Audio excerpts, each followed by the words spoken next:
Assalamu alaikum. In this presentation, we shall go through 100 MCQ questions on vocal folds benign lesions. Each of these questions will be followed by the answer and a brief description about why this should be the selected answer. Starting from number 1, during microlaryngoscopic excision of a pedunculated polyp, which surgical principle minimizes postoperative stiffness and scarring of the vocal fold? A. Complete stripping of the mucosa to expose the vocal fold ligament. B. A dissection, including the intermediate lamina propria. C. Minimal epithelial resection, preserving mucosal wave. And D. Coagulation of the entire vascular bed using laser. I'll give you a second and I'll turn to the answer. The answer is C, minimal epithelial resection, preserving the mucosal wave. This would preserve the mucosal integrity and limit epithelial defect and prevent the loss of pliability and the scarring. In vocal fold nodules, which histological finding is most characteristic? A. Prominent vascular proliferation with thrombosis. B. Epithelial hyperplasia and thickening of the fibronectin-rich basement membrane zone. C. Accumulation of hyaluronic acid in the superficial layer of the lamina propria. And D. Pseudostratified ciliated epithelial lining. Stop here. The answer is B, epithelial hyperplasia and thickening with fibronectin-rich basement membrane zone. This epithelial thickening at the basement membrane zone, together with fibrosis and fibronectin staining, gives the characteristic histological features. A middle-aged female teacher presents with long-standing hoarseness, voice fatigue, and an hourglass glottic closure pattern. The most likely cause is bilateral soft vocal fold nodules, or Reinke's edema, or a contact granuloma, or a cyst with contralateral reactive lesion. I'll stop here. The answer is A, bilateral soft vocal fold nodules. These give the long-standing hoarseness, the voice fatigue, and the hourglass glottic closure pattern. The nodules on their part are formed from chronic voice abuse, leading to the soft nodules, bilateral soft nodules initially, with hourglass closure of the vocal folds due to mid-membranous swelling. Which of the following best explains the pitch lowering seen in Reinke's edema, especially in women? A. Increase in the subglottic pressure. B. Increased stiffness of the vocal ligament. C. Increase in vocal fold mass. And D. Atrophy of the vocalis muscle. I'll stop here.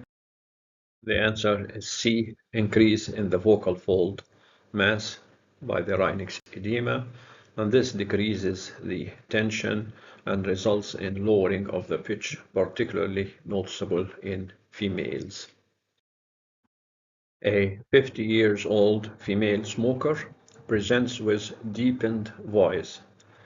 Laryngoscopy shows bilateral translucent swelling over both vocal folds.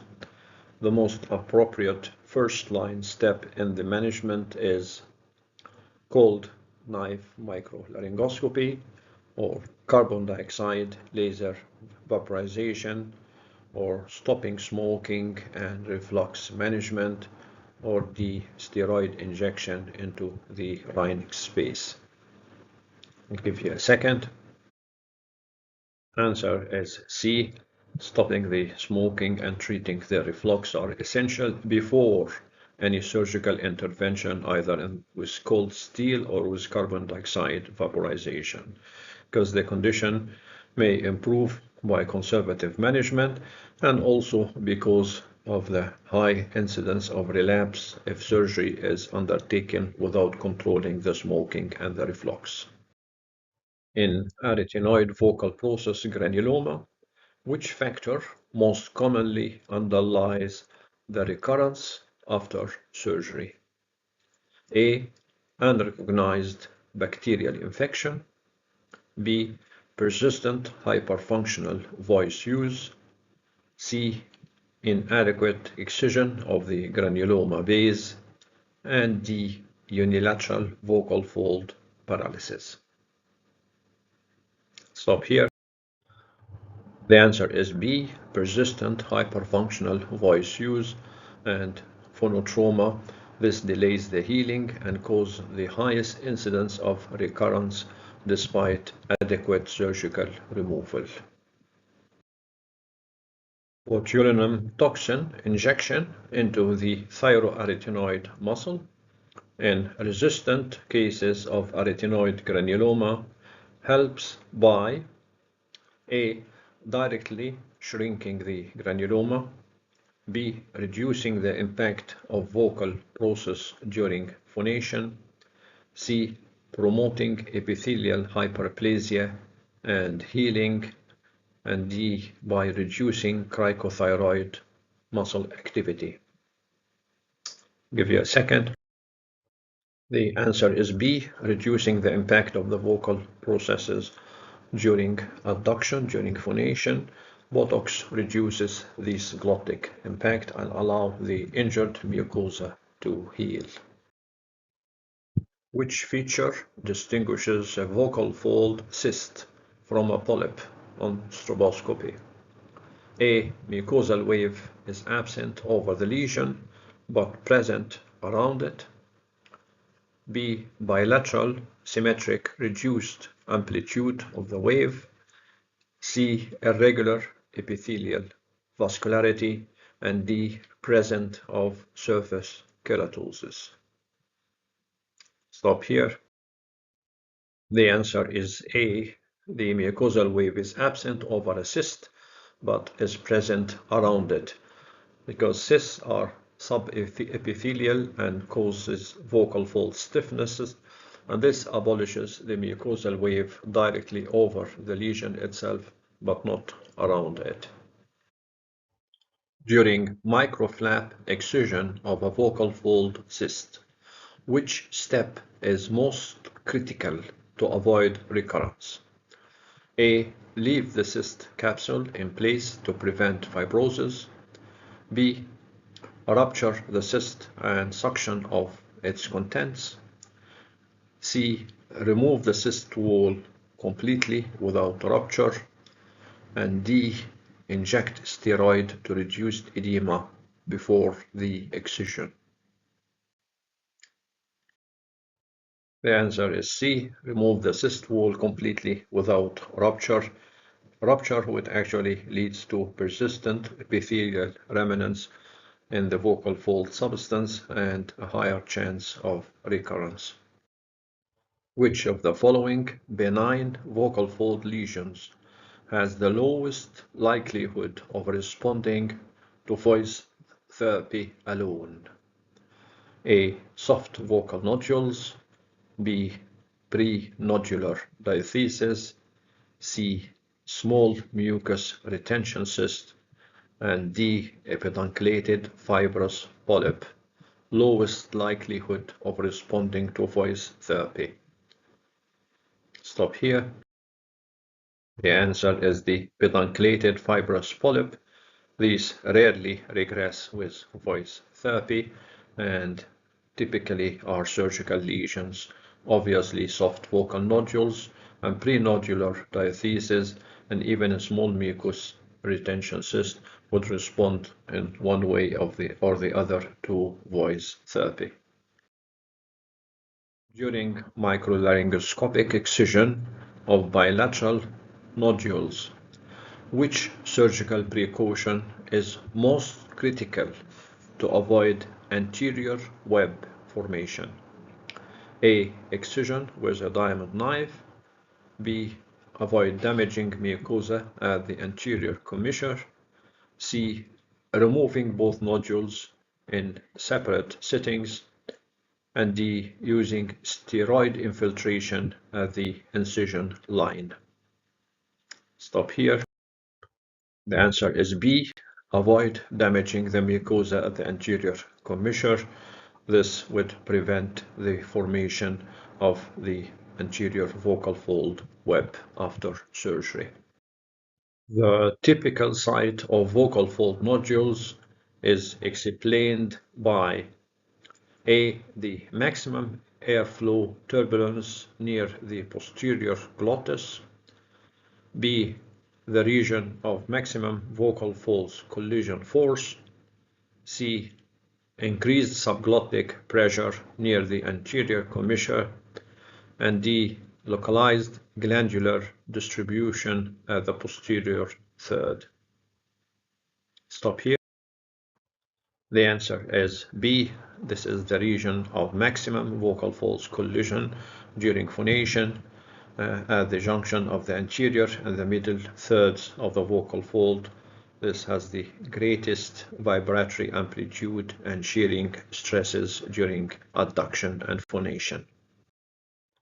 A 35-year-old male singer presents with sudden onset of hoarseness following a concert. Laryngoscopy shows a unilateral, red and smooth hemispherical lesion on the mid-membranous part of the vocal fold. Which underlying histological process?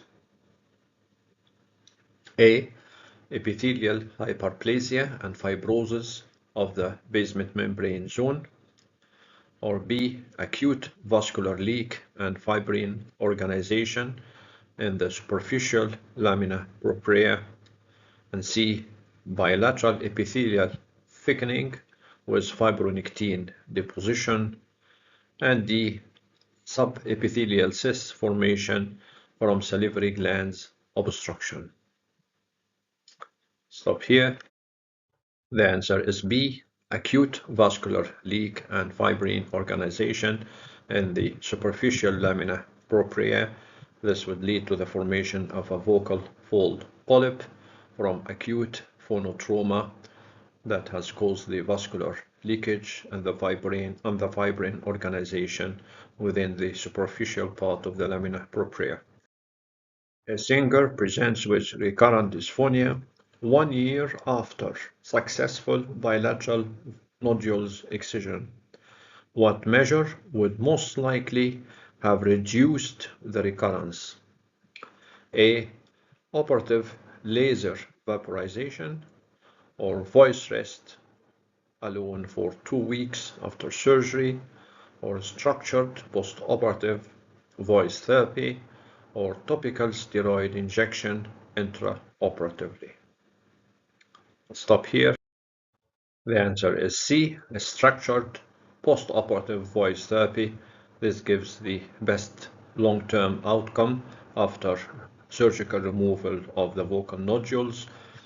With structured post-operative voice therapy, the recurrence rate is about 22% compared to more than 50% if the operation is not followed by voice therapy. Which feature best differentiates an arytenoid intubation granuloma from a contact granuloma? A, unilateral posterior location, B, pedunculated and mushroom-like appearance, and C, associated with reflux symptoms, and D, presence of bilateral erythematous ulcers. We'll stop here. The answer is B, pedunculated mushroom-like appearance. The intubation granulomas are typically polypoidal and pedunculated, arising from the perichondrial injury of the arytenoid vocal process during intubation or because of the prolonged use of the endotracheal tube. Which histological description corresponds to the lesion causing hoarseness in a professional voice user with chronic misuse but no reflux? A. Hyaline deposition and vascular proliferation. B. Thickened basement membrane rich in fibronectin. And C. Keratin debris filled cyst cavity. Or D. Dilated capillaries with acute hemorrhage. I'll give you a second. Stop here. The most likely diagnosis in a lesion causing hoarseness in a professional voice user with chronic voice misuse but no reflux would be vocal fold nodules. The answer would be number B, thickened basement membrane rich in fibronectin. In microlaryngoscopic Reinke's edema reduction glottoplasty, which principle ensures preservation of the phonatory quality? A. Stripping of the entire mucosa of the rhinic space. B. Creating a lateral microflap and aspirating the submucosal fluid. C. Laser excision down to the vocal ligament. And D. Preserving the vocal fold epithelium at the anterior commissure. I'll give you a second. Stop here. The answer is B, creating a lateral microflap and aspirating the submucosal fluid. This technique and the evacuation of the fluid while preserving the epithelium by the lateral microflap would protect the vibratory edge and preserve the voice quality. A 42-year-old female with chronic reflux presents with a posterior laryngeal erythema and a small ulcer on the right arytenoid. The likely diagnosis is A. contact ulcer, B. intubation granuloma, C. epidermoid cyst, and D. a reactive contralateral polyp. Give you a second. The answer is A. contact ulcer. These laryngopharyngeal reflux-related ulcers presents with erythematous, crater-like lesion and diffuse laryngeal inflammation, most noticed in the posterior part and the interarytenoid area. During stroboscopy, complete absence of a mucosal wave over the lesion, but vibration around its margin. This finding is diagnostic of A. vocal fold polyp, B. fibrous nodules, C. vocal fold cyst, and D. a reactive lesion. Give you a second. The answer is C. a vocal fold cyst. Subepithelial vocal fold cyst abolishes the mucosal wave directly above it, but allows for it to sweep around due to the localized stiffness of the vocal folds in the area of the cyst. Following microlaryngosurgery for a cyst, the surgeon injected dexamethasone into the superficial lamina propria. The rationale for this is to shrink the cyst wall, or B, to reduce postoperative inflammation, or C, to prevent recurrence by destroying the residual cyst epithelium, or D, to stimulate collagen formation for healing. Give you a second. The answer is B, to reduce postoperative inflammation. The injection of the steroids would reduce the inflammatory process and helps restore the vibratory pliability. It does not shrink the cyst wall, the injection of steroids, and does not prevent recurrence by destroying any residual cyst wall, and obviously does not stimulate collagen formation for the healing. During microlaryngosurgery for a vocal fold polyp, identification of a feeding vessel near the free edge should prompt A. Stripping of mucosa until the ligament is exposed, B. lateral microflap dissection to cauterize the vessel. C. Excision using cold steel only. And D. Observation without any intervention. Stop here. The answer is B. Lateral microflap dissection to cauterize the vessel. This would minimize the recurrence of the polyp and preserve the mucosal wave. The epithelial basement membrane zone is essential in vocal fold biomechanics because A. It anchors the epithelium to the vocal ligament. B. It facilitates the shear stress distribution between the cover and the body of the vocal fold. And C. It limits the vascular penetration into the mucosa. And D. It regenerates the surface cilia. I'll stop here. The basement membrane is the area that anchors and cushions the shear stress transmission between the epithelium covering the vocal fold and the superficial part of the lamina propria and distribute this amount of stress. The disruption predisposes to nodular formation, vocal fold nodules. In Reinke's edema, which microscopic feature correlates most with the characteristic translucent appearance? A. Subepithelial keratin plaques. B. Edematous fluid within Reinke's space. C. Dense fibrosis of the lamina propria. And D. A capillary thrombosis and fibrine deposition. Stop here. The answer obviously is edematous fluid within the Reinke's space.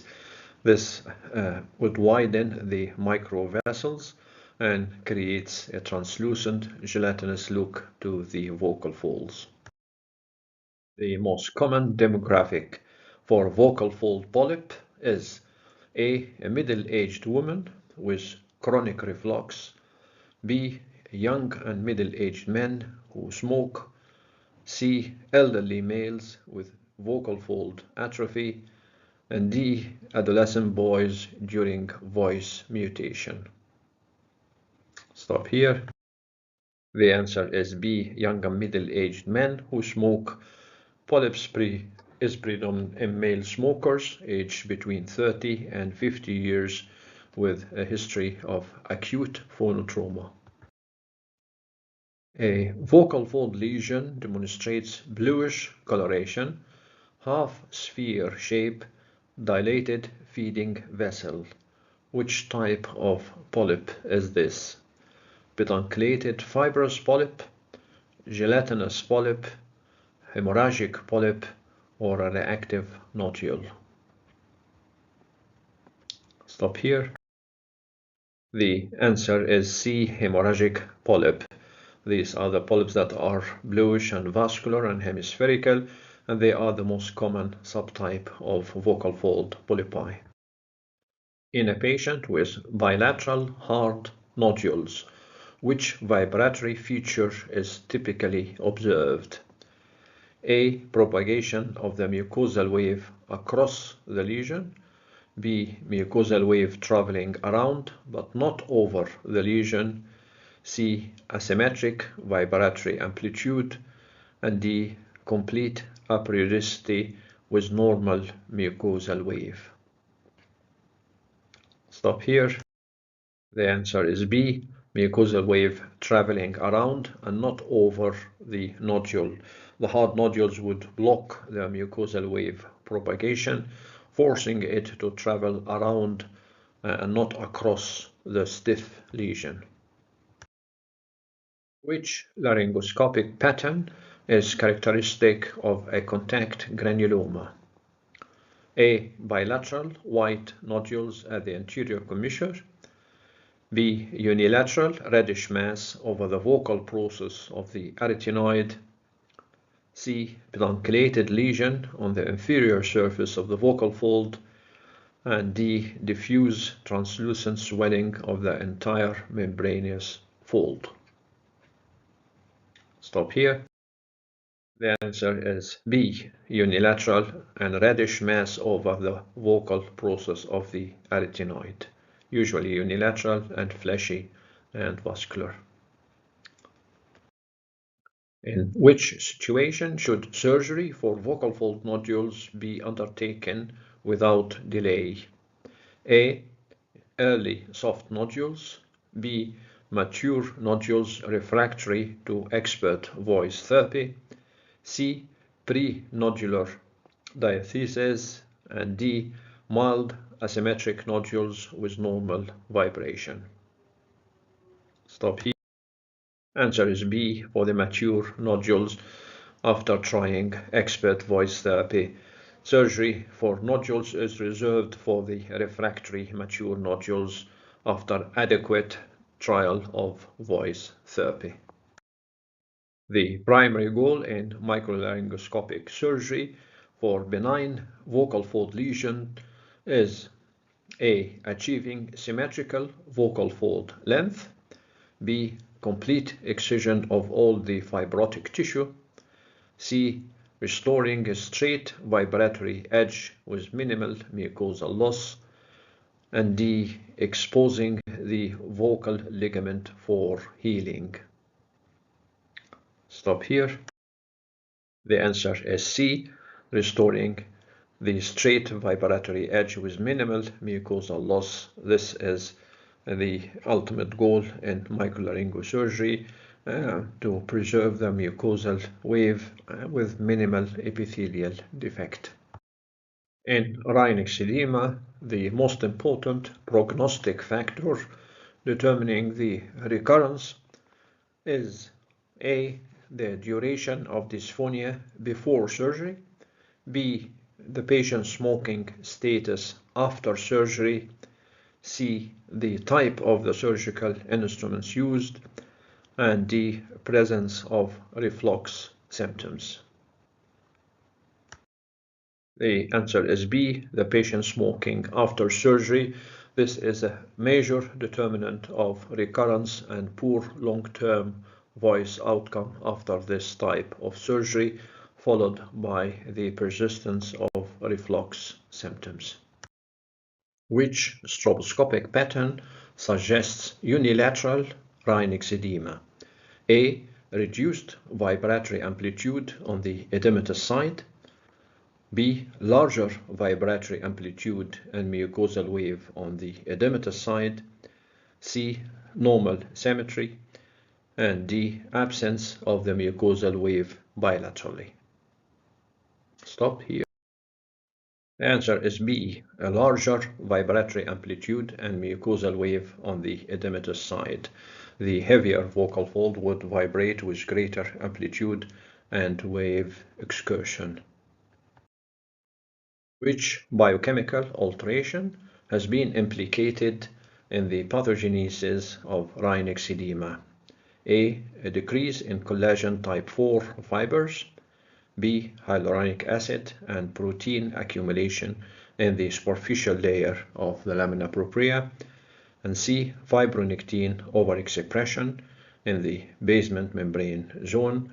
And D. Elastin degeneration in the vocal ligament. Stop here. The answer is B. The hyaluronic acid and the protein deposition with vascular permeability changes would cause the edema in the Reinke's space. Which feature best distinguishes epidermoid cysts from mucus retention cysts? A. Bilaterality.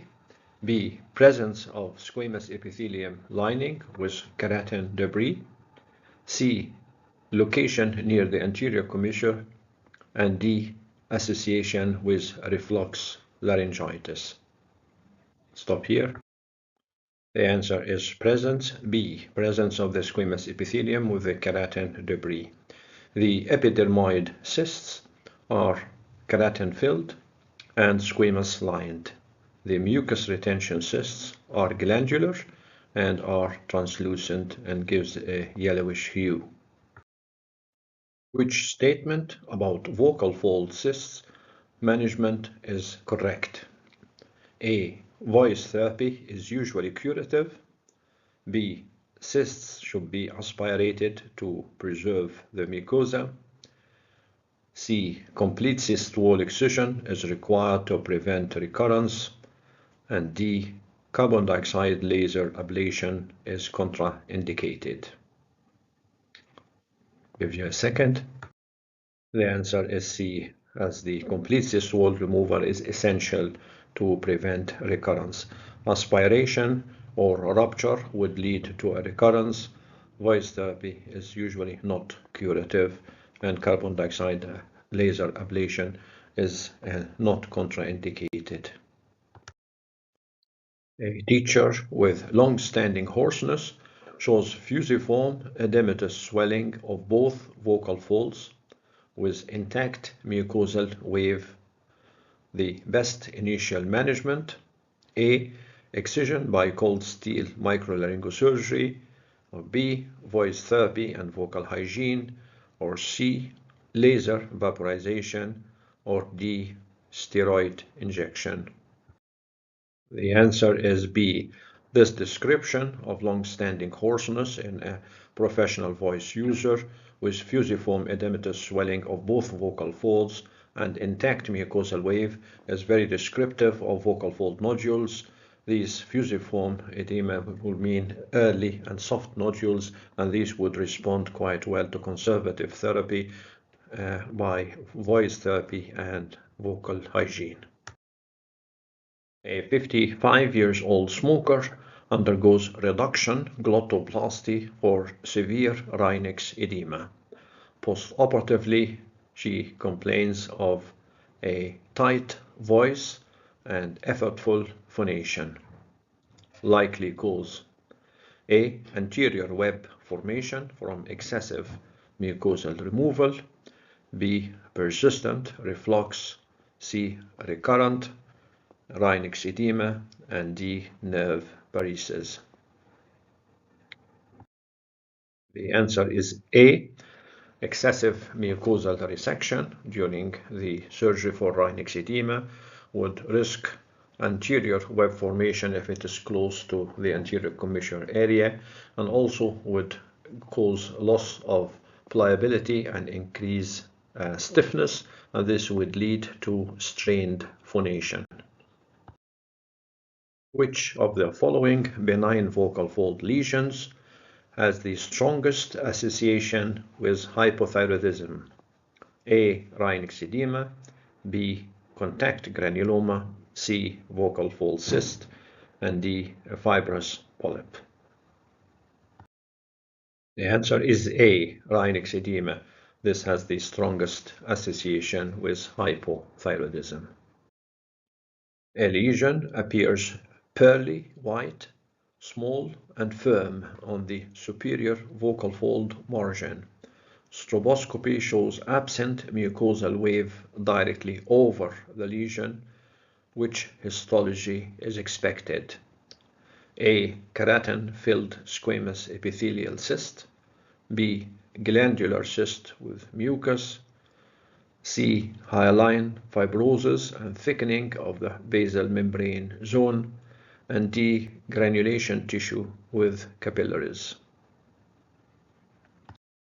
The description of pearly white, small and firm lesion on the superior vocal fold, mucosal wave absent above the lesion but may persist around it, is descriptive of epidermoid cysts, which is keratin-filled and squamous-lined and causes localized stiffness of the vocal fold, causing absent mucosal wave above the lesion.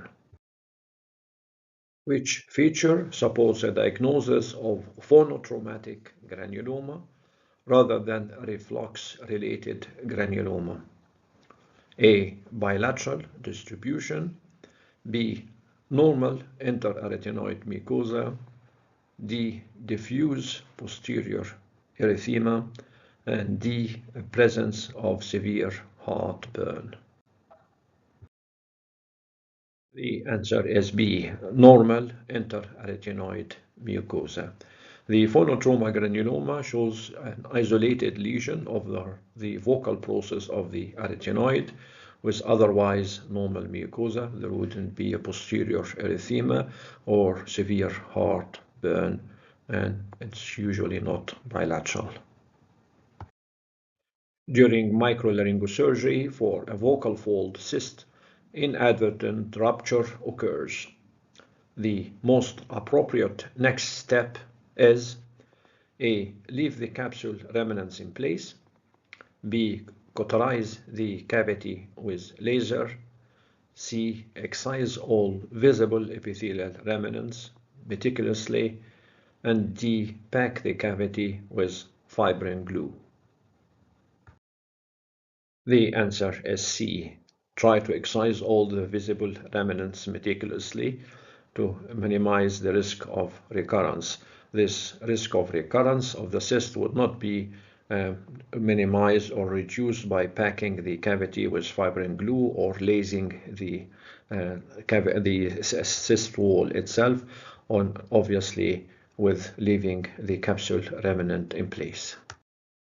The appearance of multiple grape-like lobulated masses along the vocal fold edge in a chronic smoker represents A. Polypoid degeneration secondary to Reinke's edema, or B. Multiple vascular polyps, or C. Cystic nodules, or D. Viral papillomatosis. The answer is A. In the untreated Reinke's edema, particularly with continuous irritation by smoking, the Reinke's edema may evolve into polypoid degeneration with lobulation of the vocal fold into grape-like masses. Which of the following statements about arytenoid granuloma is true? A. Surgery alone is usually curative. B. Botulinum toxin may be used to reduce glottic impact. C. Antibiotics are a mainstay of the therapy.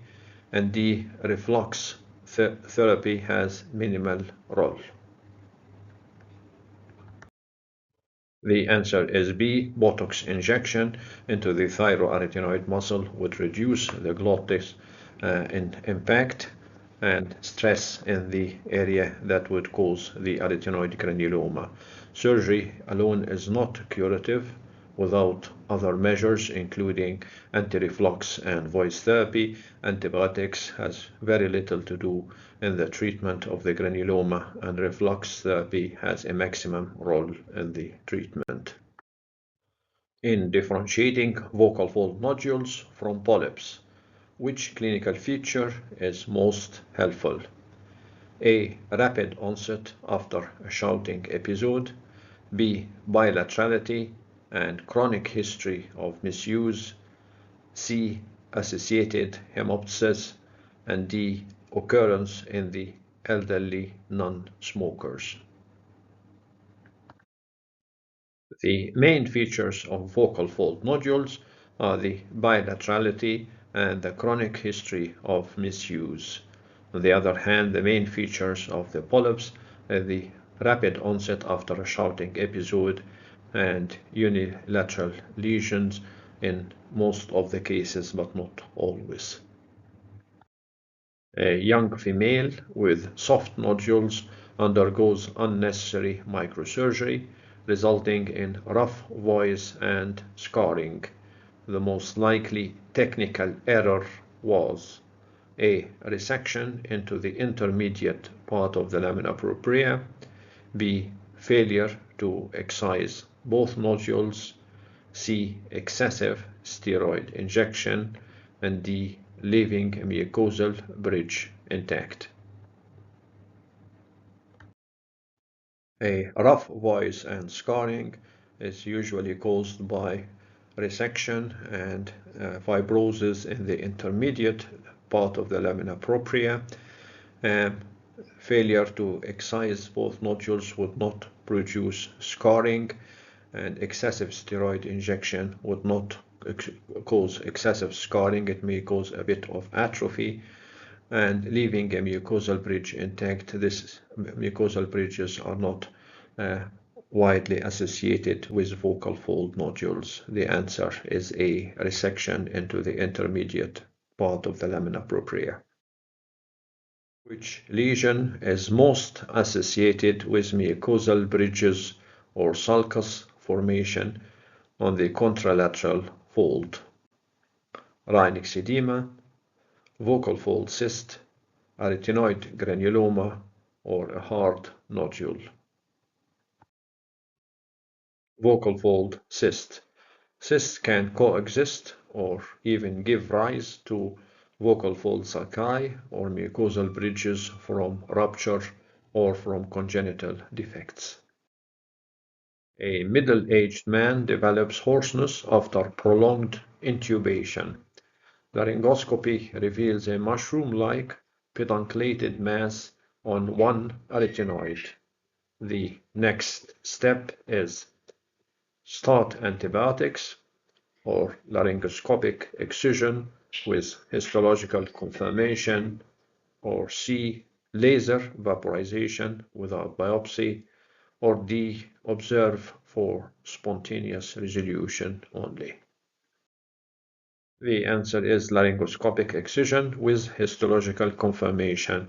Intubation granuloma would require excision and biopsy to confirm its nature and exclude any sinister pathology. Following surgery for benign vocal fold lesion, patient develops recurrence of dysphonia after several months. The most likely cause is A, incomplete mucosal healing, B, inadequate postoperative voice therapy and persistent phonotrauma, C, hidden carcinoma in situ, and D, overcorrection of the glottic gap. Answer is B, inadequate postoperative voice therapy and persistent phonotrauma. This is the most common cause of recurrences after adequate surgery for benign vocal fold lesions. Sudden hoarseness after cheering at a football match. Stroboscopy shows a unilateral red hemispherical lesion with normal contralateral fold. The lesion disappears after 2 weeks. Diagnosis: A, hemorrhagic polyp, B, contact ulcer, C, phonotraumatic edema, and D, early Reinke's edema. Answer is A, a hemorrhagic polyp. These polyps would appear suddenly or very acutely after a phonotrauma, like cheering at a football match, and they may disappear on their own with self-resolution if they are small and they look red and hemorrhagic and have a hemispherical size. But the feature of being congested and red would exclude things like phonotrauma, edema, and early Reinke's edema. A 27-year-old soprano has small, white, pointed anterior lesions. Stroboscopy shows symmetric vibration. What is the most appropriate next step? A, immediate excision, B, reflux therapy, C, voice therapy and technique retraining, and D, a biopsy to exclude dysplasia. The diagnosis of small white pointed lesions in the anterior part of the vocal fold in a soprano with symmetric vibration would point to vocal fold nodules, and these would require voice therapy and technique retraining rather than immediate excision or reflux therapy or a biopsy to exclude dysplasia. A patient presents with persistent, low-pitched, husky voice. Laryngoscopy reveals bilateral, floppy, translucent folds with visible surface vessels. Which systemic disorder should be ruled out? A, hypothyroidism, B, diabetes mellitus, C, iron deficiency anemia, and D. Rheumatoid arthritis. Answer is A. Hypothyroidism may be associated with Reinke's edema. The most probable diagnosis with these bilateral floppy translucent folds with visible surface vessels is Reinke's edema, and the answer is hypothyroidism. Stroboscopy reveals a unilateral submucosal yellow lesion with absent mucosal wave over it but preserved around it. What the lesion is most likely? A mucus retention cyst, a fibrous polyp, a hard nodule, or a contact granuloma.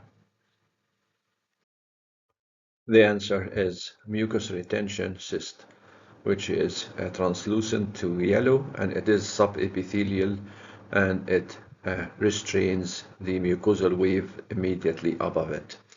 A fibrous polyp is not subepithelial. A hard nodule would restrict the mucosal wave a little bit, but it would not be subepithelial. A contact granuloma is too posterior, and it's not yellow in color, and it does not affect the mucosal wave. A 48-year-old teacher with reflux and frequent throat clearing presents with a posterior midline erythematous ulcer with minimal granulations. What is the principal treatment? Surgical excision, proton pump inhibitors therapy and voice hygiene, intralesional steroids, or botulinum toxin. This is most probably a contact ulcer from laryngopharyngeal reflux, and this may heal with anti-reflux therapy and behavioral therapy. The answer is proton pump inhibitors and vocal hygiene. After microlaryngoscopic removal of a polyp, the surgeon noted a small raw area on the free edge of the vocal fold. What postoperative advice would minimize scar formation? 2 weeks of absolute voice rest, or a short 3 to 5 days voice rest followed by guided phonation, or a daily whispering exercises, or early steroid inhalation only. The answer is short 3 to 5 days rest followed by guided phonation. A longer voice rest may lead to vocal fold stiffness, and the guided graduated phonation would prevent fibrosis.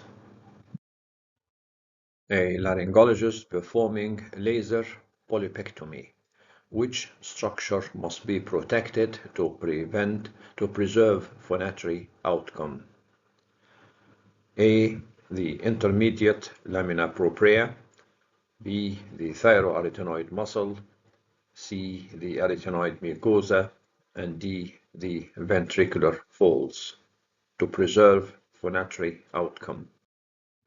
You want to avoid the thermal damage by the laser to the intermediate lamina propria. That's the answer, because this can cause stiffness of the vocal fold. A 32-year-old teacher has bilateral small swellings at the anterior to the middle junction of the vocal folds with hourglass closure. Voice therapy failed. Surgical incision was performed. What intraoperative principle is mandatory? Intraoperative principle: to preserve a straight vibratory edge, to inject steroids in the lesion, or strip the mucosa till the vocal ligament is seen, or use laser to ablate the basal membrane zone. The principle in surgery is to preserve a straight and vibratory vocal fold edge. A singer post-Reinke's edema surgery complains of worsening of the pitch control. What is the likely explanation? Excessive mucosal excision causing stiffness, or persistent Reinke's edema, or incomplete suctioning of the fluid, or an intubation granuloma.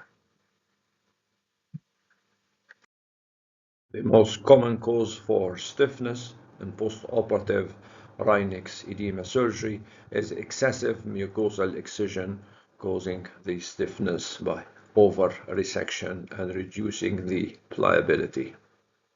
This would lead to a pitch control loss and a loss of higher notes. A 40-year-old female smoker with deep voice and episodic dyspnea shows bilateral, bag-like folds partially obstructing the airway. What surgical technique is most appropriate? Lateral microflap with reduction, glottoplasty, or carbon dioxide laser stripping of the whole mucosa, or vocal fold injection, augmentation, or a posterior chordotomy. The answer is a lateral microflap reduction, glottoplasty. Obviously, stripping of the whole mucosa of the vocal folds would affect the vocal fold stiffness forever and cause permanent dysphonia, and you don't want to inject the vocal folds and augment it when it's already obstructing the airway, and posterior chordotomy is reserved for very permanent and severe airway obstruction, like, for example, bilateral vocal fold palsy, but it's not useful in this type of problem. During follow-up after vocal fold granuloma excision, the lesion recurs. Reflux is well controlled. What next management step? Repeat the excision, botulinum toxin to the thyroarytenoid muscle, antibiotic therapy, or voice hygiene advice only. The answer is Botox injection to the thyroarytenoid muscle, and this would reduce the adductory impact on the vocal fold edges and the arytenoid vocal process, and promote epithelial healing and prevent recurrence of the arytenoid granuloma. A patient with bilateral soft nodules achieves normal voice after therapy, but relapses within 3 months. What factor most likely explains the recurrence? Incomplete resolution histologically, or continued abusive voice behavior, or subclinical reflux relapse, or hormonal change. The most common factor for recurrences after successful treatment of vocal fold soft nodules is continued or persistent phonotrauma from voice abuse or maluse. In microlaryngoscopy, which finding suggests fibrous transformation of a long-standing polyp? Bluish discoloration, or pale, translucent, and pedunculated lesion, or subepithelial cystic cavity, or a red hemorrhagic cap? The answer is pale and translucent. A pedunculated lesion are the features of chronic organized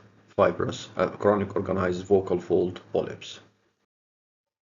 Which finding best predicts poor prognosis after vocal nodule surgery? Female gender, a lack of postoperative therapy, bilaterality, or long duration before surgery. The most common factor associated with poor prognosis after vocal nodule surgery is lack of postoperative voice therapy. A 52-year-old female with long-standing Reinke's edema refuses to stop smoking. Which preoperative counseling statement is most accurate? A. Surgery will cure the problem permanently. B. Voice will worsen if the mucosa is resected while smoking. C. Steroid injections will replace surgery. And D. Reinke's edema is unrelated to smoking. The answer is B. Voice will worsen if the mucosa is resected while continuing to smoke, because this is going to cause a recurrence and poor phonatory outcome. A patient treated for Reinke's edema now has mild anterior web. Which surgical revision principle applies? A. Divide the web and interpose mucosal flaps or a keel. B. Strip entire anterior mucosa. C. Laser ablate the web margin. And D. Observe only. The answer is A. Dividing the web and interposing mucosal flaps or a keel, and this would prevent the web recurrence after division.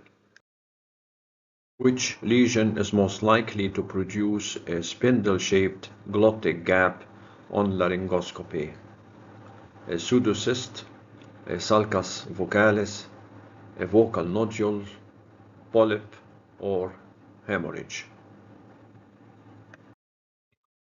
A spindle-shaped glottic gap is usually caused by bowing of the vocal folds bilaterally and incomplete closure during phonation, and this is more likely to be caused by sulcus vocalis than by a pseudocyst, which is usually unilateral. It's not caused by vocal nodules, which gives an hourglass glottic gap, and polyps are usually unilateral, and a hemorrhage would not cause a spindle-shaped glottic gap. A mucosal bridge is most often confused clinically with which of the following? Polyp, sulcus vocalis, Reinke's edema, granuloma, or nodules? The answer is B, sulcus vocalis, which appears as a linear mucosal change with stiffness of the vocal fold and can be very difficult to differentiate from a mucosal bridge. Which laryngeal lesion is most likely to develop after rupture of a vocal fold cyst? A polyp, a varix, sulcus vocalis, or granuloma? The answer is C, sulcus vocalis. After a cyst ruptures, it may leave residual epithelium into the lamina propria, and this furrow forms the vocal fold sulcus. In vocal fold pseudocyst, the typical location is posterior third of the vocal fold, mid-membranous portion of the free edge, anterior commissure, ventricular fold, or the inferior surface of the fold. Answer is B, the mid-membranous portion, the striking zone of the free edge of the vocal folds, where you would have maximum vibration and trauma. Video stroboscopy alone may not reliably differentiate between which pair of lesions? A cyst and a polyp, or sulcus vocalis and mucosal bridge, or a nodule and a varix, or a polyp and vocal fold hemorrhage, not differentiated by stroboscopy alone. You could use stroboscopy to differentiate between a cyst and a polyp, and a nodule and a varix, and a polyp and a vocal fold hemorrhage, but it's difficult to differentiate between sulcus vocalis and mucosal bridge, and sometimes you would need to get the patient in for a general anesthetic and examination under anesthesia with direct palpation to establish the diagnosis. In sulcus vocalis surgery, the most critical technical challenge is A. Identifying the vocal ligament plane. B. Controlling intraoperative bleeding. C. Suturing the mucosal edges. And D. Avoiding injury to recurrent laryngeal nerve. And E. Preventing postoperative edema. The most critical technical challenge is A. Identifying the vocal ligament plane and identifying precisely the area of the sulcus base and whether it is attached to the vocal ligament or not, to prevent any damage to the vocal ligament or any scarring that would affect the voice permanently. In microflap excision of a pseudocyst, the incision is made medial to the lesion or lateral to the lesion, or over the lesion, or transversely across the vocal fold, or through the ligament. The answer is B, lateral to the lesion, to preserve as much mucosa as possible over the lesion and reduce the scarring risk. Which of the following is not an indication for surgical management of a vascular lesion? A. Recurrent hemorrhage. B. A lesion interfering with the glottic vibration. C. Suspicion of malignancy. D. Asymptomatic varix with no prior bleeding. And E. Development of hemorrhagic polyp.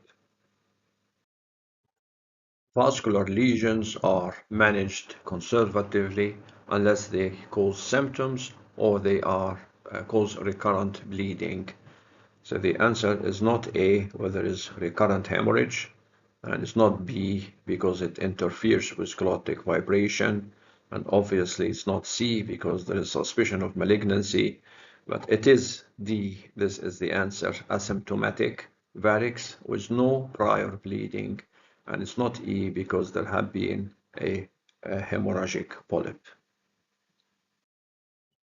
In laser treatment of vascular lesions, KTP laser is preferred because it vaporizes the entire mucosa, or B, selectively targets hemoglobin with minimal epithelial injury, or C, has greater depth of penetration, or D, is cheaper than cold microdissection, or E, it works independently of hemoglobin content.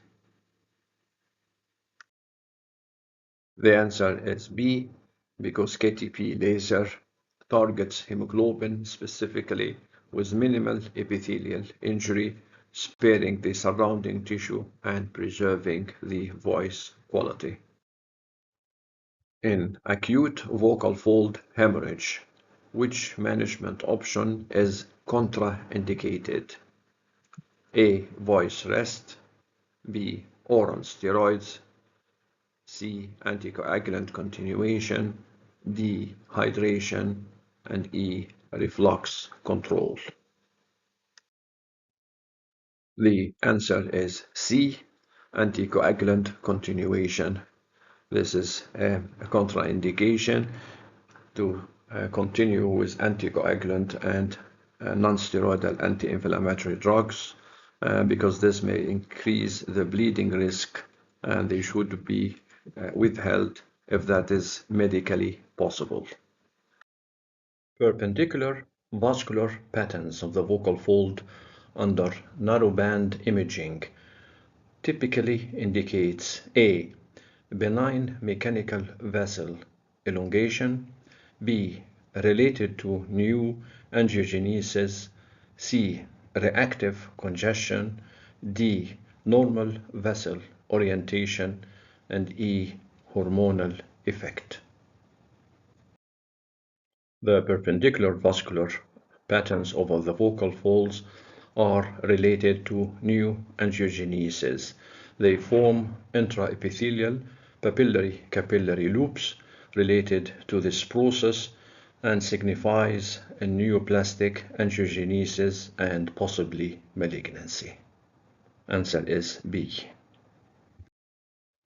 In management of pseudocyst, when is surgery indicated? A. At first diagnosis. B. After failure of conservative therapy and persistent dysphonia. C. In asymptomatic patients. D. After 1 week of voice rest. And E. When both folds are affected bilaterally. Answer is B. After failure of the conservative therapy and persistent dysphonia, surgery for pseudocyst is reserved for the non-resolving pseudocysts after adequate therapy has failed. In postoperative evaluation, persistence of a spindle-shaped glottic gap indicates A. Over-medialization, B. Residual glottic insufficiency, C. Vocal fold hemorrhage, D. Normal healing, E. Granuloma. Answer is B. Residual glottic insufficiency, and this spindle-shaped gap would signify incomplete glottic closure during phonation. Histopathology showing reactive connective tissue, edema, and capillary proliferation without epithelial lining supports A. Cyst, B. Pseudocyst, C. A varix, D. A polyp, E. Sulcus vocalis. Answer is B. A pseudocyst. These features reflect subepithelial serous collection lacking a true wall with an epithelial lining.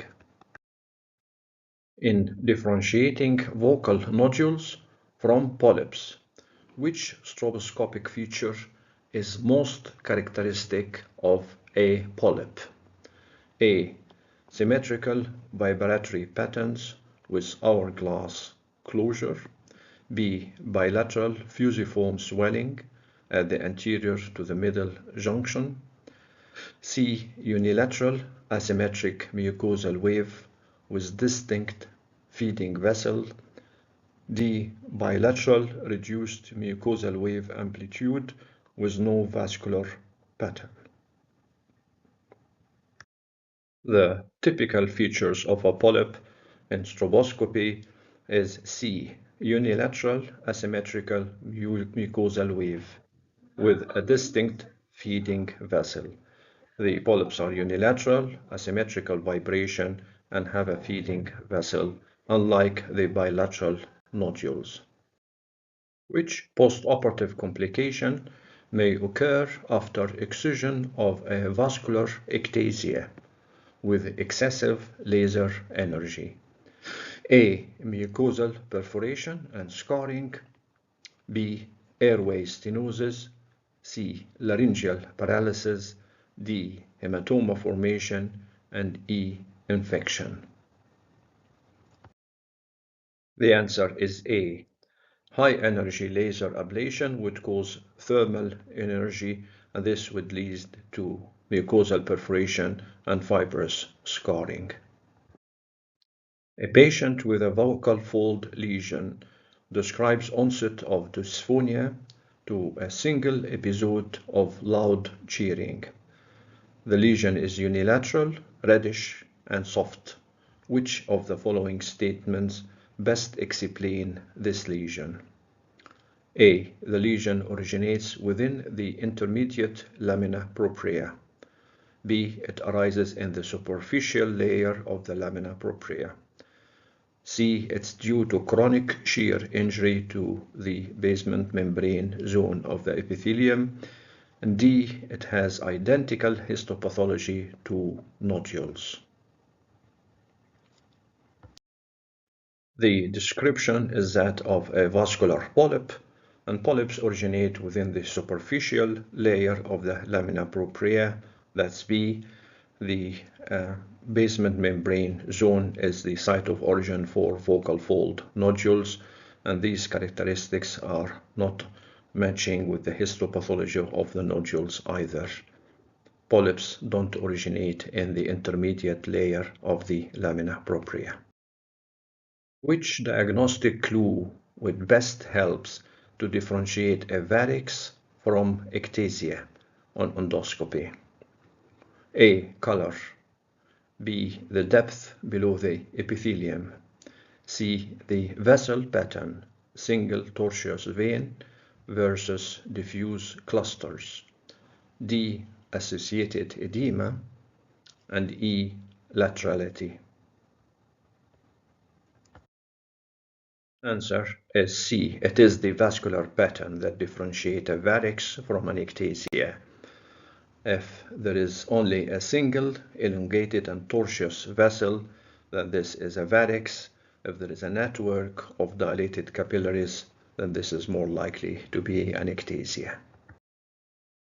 Which vascular feature represents new angiogenic feeding vessels associated with a vocal fold pathology?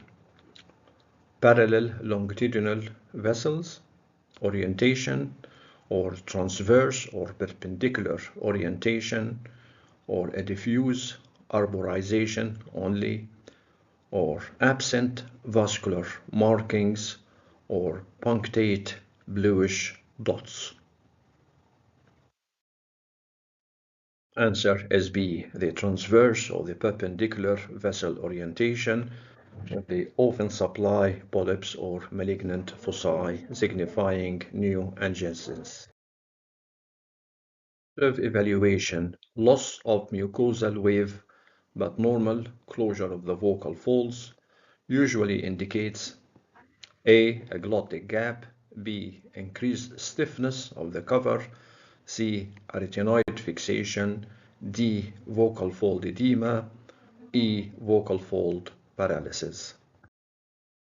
The answer is increased stiffness of the cover, B.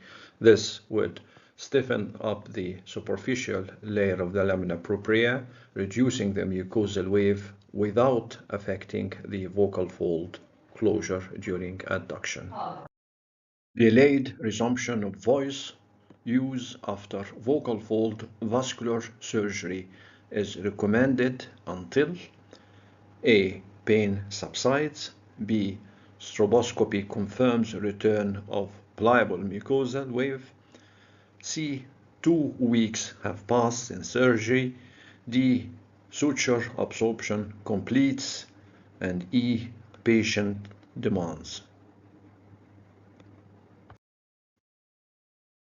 The answer is B, when there is stroboscopic confirmation of a return of a normal mucosal wave. It's not related to the subsiding of pain. 2 weeks is usually too long, and you may have problems with vocal fold stiffness after 2 weeks of not using the voice. Suture absorption may take longer as well, and is not a factor in determining the date of resuming voice, and patient sometimes can push for resuming voice well before there is complete resumption of function. Which histological feature suggests chronic vascular lesion rather than an acute vocal fold hemorrhage? A. Fresh red blood cells, B. Hemosiderin-laden macrophages, C. Endothelial rupture, D. Fibrin deposition, and E. Lack of fibrosis. The features of a chronic vascular lesion rather than an acute is hemosiderin-laden macrophages. This would indicate prior bleeding and resorption consistent with the chronic nature of a vascular injury. A patient develops voice roughness weeks after laser treatment for varix. The likely cause: A. Infection, B. Fibrotic stiffness at the treated site, C. Contralateral polyp, D. Recurrent varix, and E. A hematoma. This is roughness weeks after the laser treatment. Delayed dysphonia after surgery with laser for vascular malformations would usually indicate stiffness of the vocal fold caused by fibrotic changes at the treated site, usually due to thermal damage from the laser energy that can extend into the intermediate part of the lamina propria and even beyond and cause focal fibrosis, reducing the vibration. A 28 years old teacher presents with breathy dysphonia.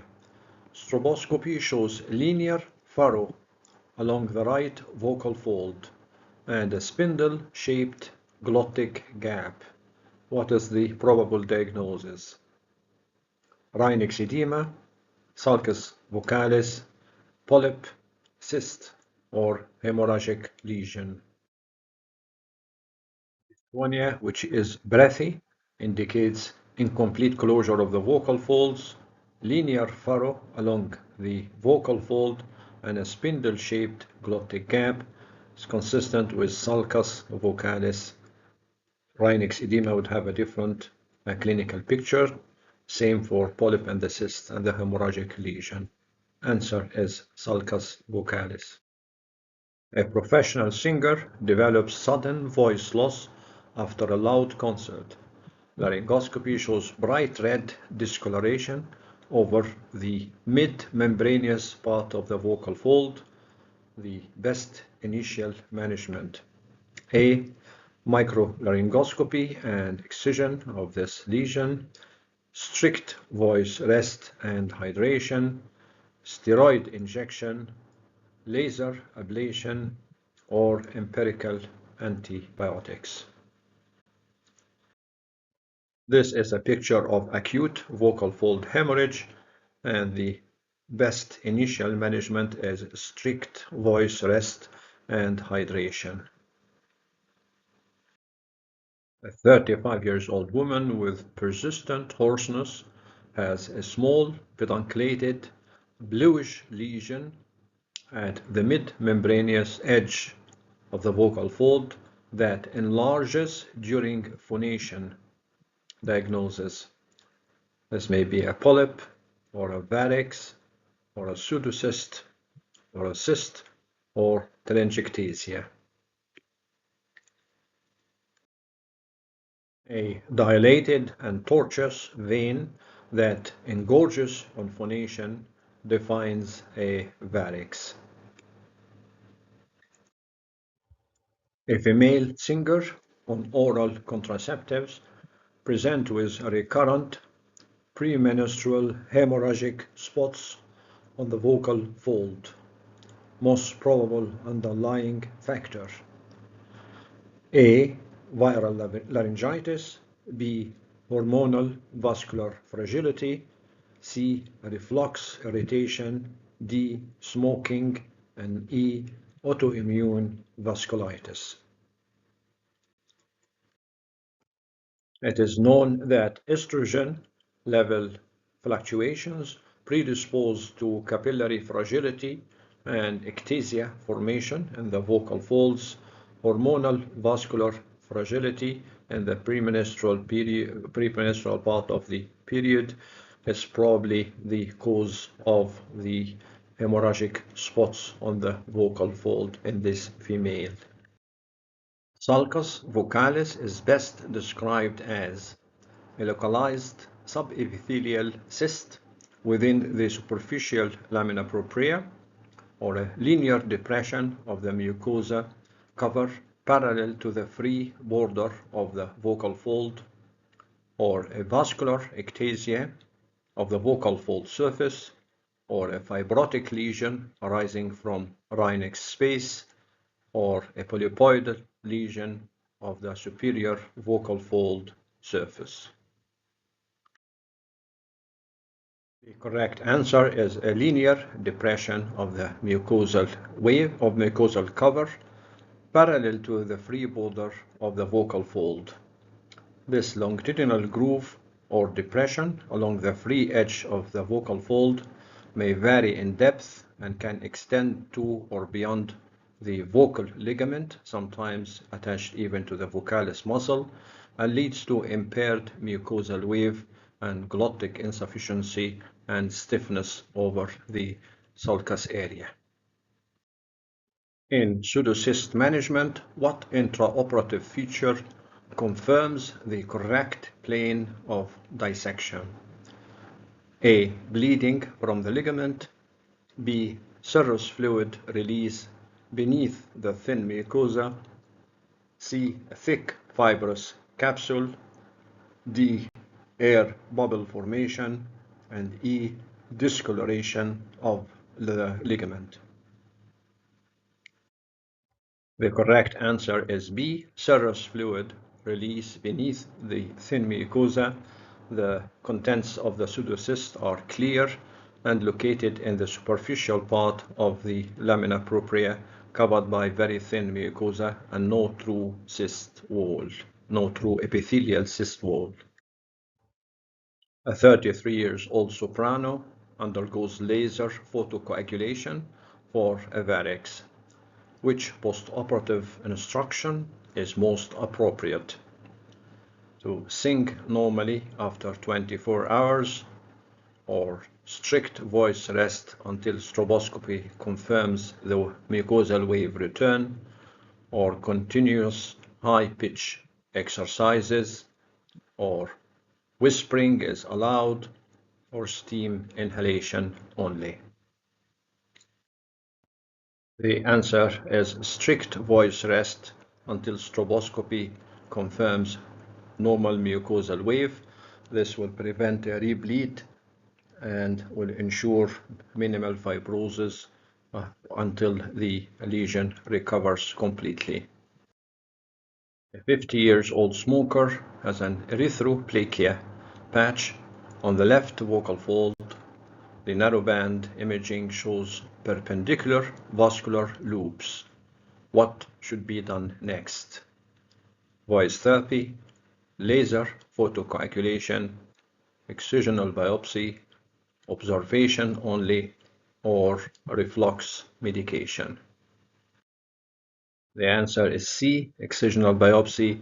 These changes of erythroplakia and the perpendicular blood vessels, perpendicular vascular loops, can signify pre-malignant changes, and biopsy is therefore essential. A young woman with a unilateral pseudocyst fails to improve after 8 weeks of voice therapy. What should be done next? Continue the therapy for another year. Schedule a microflap excision of the pseudocyst. Inject steroid. Begin hormonal therapy, or medialize the opposite vocal fold. The answer is a microflap excision of the pseudocyst. Surgery for pseudocysts are indicated after failure of conservative voice management. A 30-year-old woman presents with recurrent hemorrhagic spots over the mid-vocal fold. The narrowband imaging reveals ectatic subepithelial vessels without epithelial irregularity. What is the next best management step? Laser coagulation, or conservative voice therapy and reflux control, or an open biopsy, or chemotherapy, or radiotherapy? The key thing here is that the vascular events are recurrent hemorrhagic spots. The best possible treatment would be a laser coagulation. In general, the benign vascular ectasia are managed by conservative measures unless they are symptomatic, they cause hoarseness, or they are recurrent. This is when you would need to intervene. A patient with vascular ectasia asks about prognosis. What should be advised? A. The lesion progresses to carcinoma. B. Complete resolution without therapy is rare. C. Usually benign. recurrence is prevented by voice care. D, requires routine laser every year. And E, always bilateral involvement.